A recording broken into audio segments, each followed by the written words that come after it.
हस्तामलकस्तोत्रम् कस्त्वं शिशो कस्य कुतोऽसि गन्ता किं नाम ते त्वं कृत आगतोऽसि एतन्मयोक्तं वद चार्भकत्वं मत्प्रीतये प्रीतिविवर्धनोऽसि हस्तामालक उवाच नाहं मनुष्यो न च देवयक्षो न ब्राह्मणक्षत्रियवैश्यशूद्राः न ब्रह्मचारी न गृही वनस्थो भिक्षुर्नः चाहं निजबोधरूपः भुजङ्गप्रयातच्छन्द निमित्तं मनञ्च चुरादिप्रवृत्तौ निरस्ताकिलोपधारिकाशकल्पक रविर्लोकचेष्टा निमित्तं यथा यः स नित्योपलब्धिस्वरूपोऽहमात्मा यमकृष्ण वन्निध्यबोधस्वरूपं मनश्चुरादीन्य बोधात्मकानि प्रवर्तन्त आश्रित्य निष्कम्प किमेकं स नित्योपलब्धिस्वरूपमात्मा मुखाभासको दर्पणे दृश्यमानो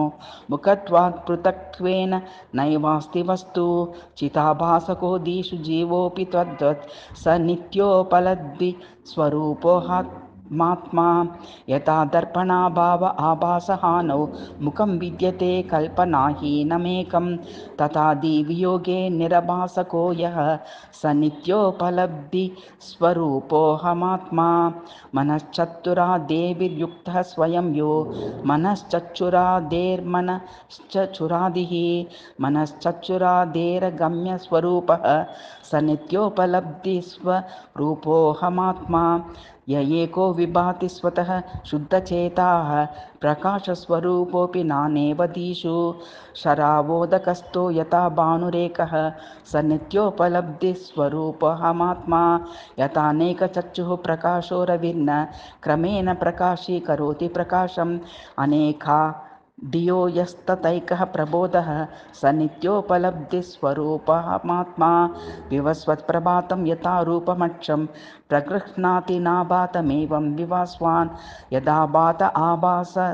यत्यक्षमेकः स नित्योपलब्धिस्वरूपमात्मा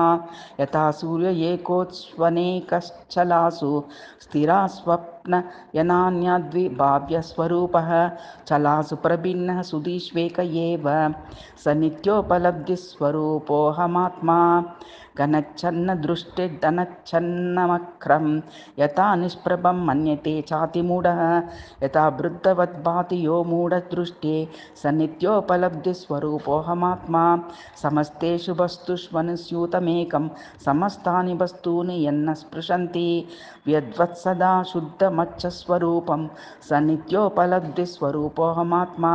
उपादौ यथा भेदता सन्मनीनां तथा भेदता बुद्धिभेदेषु तेऽपि यथा चन्द्रिकानां जले चञ्चलत्वं तथा चञ्चलत्वं तवापि विष्णु इति हस्तामलकाचार्यार्चितं हस्तमालकसंवादस्तोत्रं सम्पूर्णम्।